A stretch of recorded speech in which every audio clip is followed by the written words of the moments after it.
नमस्कार आदाब। आप देख रहे हैं लोक लाज। आज हम बात करेंगे महाराष्ट्र में हुए बीएमसी चुनाव को लेकर।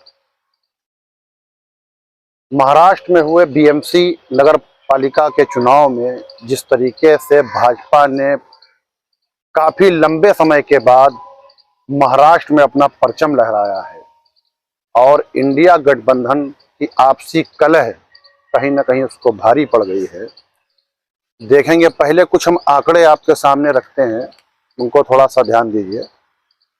महाराष्ट्र चुनाव में 19 राजनीतिक दलों के लगभग 1700 उम्मीदवारों ने चुनाव लड़ा। 29 महानगर पालिकाओं में से 26 पर लगभग भाजपा ने अपना परचम लहराया है। लगभग 30 वर्षों के बाद में शिवसेना के उद्धव ठाकरे और राज ठाकरे एक साथ मिलकर बीएमसी चुनाव में चुनाव प्रचार के लिए निकले, लेकिन उनका ये गठबंधन भी इस चुनाव में भाजपा की लहर को रोक नहीं पाया।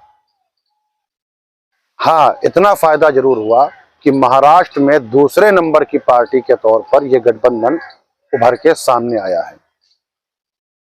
महाराष्ट्र में कुल सीटें लगभग 2868 में से जो आंकड़े हमारे पास हैं, इसमें 2833 पर रिजल्ट घोषित हो चुका था, जिसमें बीजेपी 1400 सीटों पर जीत चुकी थी, शिवसेना 397 सीटों पर जीत चुकी थी और कांग्रेस 324 सीटों पर, तो एनसीपी 160 सीटों पर और शिवसेना यूपीटी 153 सीटों पर और एमआईएम पार्टी 125 सीटों पर जीत के सामने आई थी।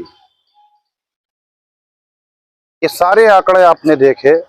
इन सारे आंकड़ों में कहीं ना कहीं जिस तरीके से महान चुनाव के समय जो एक क्रेज चल रहा था, एक दूसरे पार्टी की जो सभाएं चल रही थी उसमें एक दूसरे को जो कोसने का काम चल रहा था, इसमें सबसे ज्यादा नुकसान इंडिया गठबंधन महाराष्ट्र में कहीं ना कहीं बिल्कुल खत्म होता हुआ दिखाई दिया।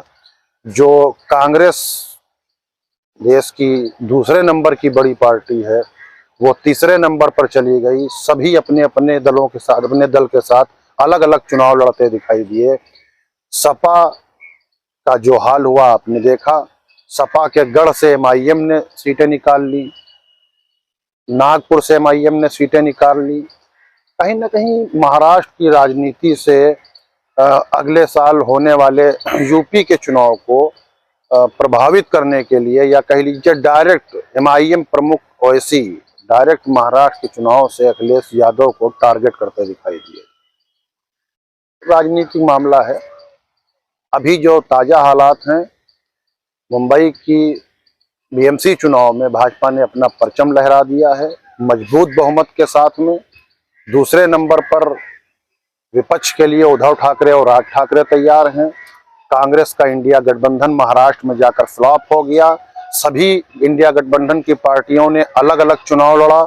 नतीजे आपके सामने है, कोई 2 सीटों पर आया है, कोई 3 सीटों पर आया है, तो कोई 20 सीटों पर आया है। कुल मिला के भाजपा का रथ जो चल रहा था वो महाराष्ट्र बीएमसी चुनाव में भी लगातार जीत के लिए जारी रहा और बहुमत से भाजपा की सरकार बन गई। लेकिन वहां से जो यूपी का एजेंडा तय होना था, उसको देखते हुए अब राजनीतिक गलियारों में यूपी में क्या खास हो रहा है, कहीं ना कहीं एमआईएम की जो 125 सीटों की दस्तक महाराष्ट्र में पहली बार इतने बड़े पैमाने पर निकल के सामने आई है, उसको यूपी के चुनाव को लेकर यहाँ यूपी के जो राजनीतिक बुद्धिजीवी हैं वो किस तरीके से देख रहे हैं, ने अपने आंकड़े लगा रहे हैं। लोग कोई कह रहा है कि अखिलेश यादव को एमआईएम से गठबंधन कर लेना चाहिए, तो कोई कह रहा है कि इनका घमंड चूर चूर हो गया, क्योंकि समाजवादी पार्टी के सांसद अबू हाशिम आजमी ने बयान में आपके बीएमसी में प्रचार के दौरान एक बयान में कहा था कि हमारे 37 सांसद घूम रहे हैं और ये एक सांसद लिए लिए पूरे में घूम रहे हैं। इस तरीके के बयानबाजियों का कहीं ना कहीं सोशल मीडिया पर ट्रोल किया जा रहा है। और महाराष्ट्र के अंदर जिस तरीके से चुनाव हुआ उसके प्रचार में साफ देखने को मिला इस चुनाव भाजपा इंडिया एनडीए गठबंधन का नहीं हो रहा था, वहां इंडिया गठबंधन से ही आपस में चुनाव हो रहा था। भाजपा अपना चुनाव का रथ अलग जीत का लेके चल रही थी। भाजपा अपनी प्रक्रिया कर रही थी, यहाँ इंडिया गठबंधन की पार्टियां अपने आप में ही चुनाव प्रचार में और एक दूसरे की बुराई करने में लगी हुई थी। रिजल्ट आपके सामने आ गया। भाजपा की प्रचंड जीत हुई। बहुत लंबे समय के बाद भाजपा अपना मेयर तय करेगी। एमआईएम भी खुश है, भाजपा भी खुश है। बाकी इंडिया गठबंधन में लोगों के अंदर मायूसी है। वीडियो पसंद आए तो लाइक कीजिएगा, कमेंट कीजिएगा और चैनल से ज़्यादा से ज़्यादा जुड़ने की कोशिश कीजिए। धन्यवाद।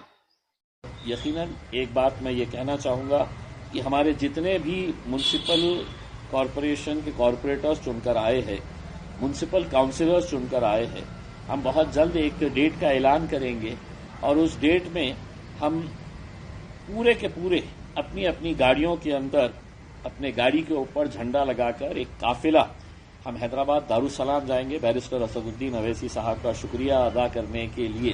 तो आप ये समझ लीजिएगा कि 83 काउंसिलर्स हमारे नगर परिषद के 125 कॉरपोरेटर्स अगर मिला दें तो ये 200 सवा 200 तो गाड़ियां वैसे ही हो जाती है। हर एक को अपनी गाड़ी के ऊपर झंडा मजलिस का लगाकर हम हैदराबाद जाएंगे और बैरिस्टर असदुद्दीन अवैसी साहब, अकबरुद्दीन अवैसी साहब का शुक्रिया अदा करेंगे कि आप लोगों को ये मौका उन्होंने दिया है। और साथ ही साथ आप लोगों को भी जो मजलिस से जुड़े हैं उन्हें तो मालूम है कि दारुसलाम क्या है, लेकिन जो नए लोग हैं उन्हें भी मौका मिलेगा कि हैदराबाद में जाकर वो दारुसलाम देखे कि वहां पर काम करने का तरीका कैसा होता है, कैसे पूरे कॉरपोरेटर्स एक जगह के ऊपर बैठते हैं, एमएलएज एक जगह के ऊपर बैठते हैं। कुछ वैसे ही सिस्टम्स जो है वो महाराष्ट्र के अंदर हम कोशिश करेंगे कि मुख्तलिफ कॉरपोरेशंस के अंदर इसको लागू करें। तो एक बार फिर से आप सभी लोगों का बहुत बहुत मैं मुबारकबाद पेश करता हूं और उम्मीद करता हूं जिस यकीन और जिस भरोसे के साथ लोगों ने आपको चुनकर दिया है उसके ऊपर आप खरे उतरेंगे। बहुत बहुत शुक्रिया।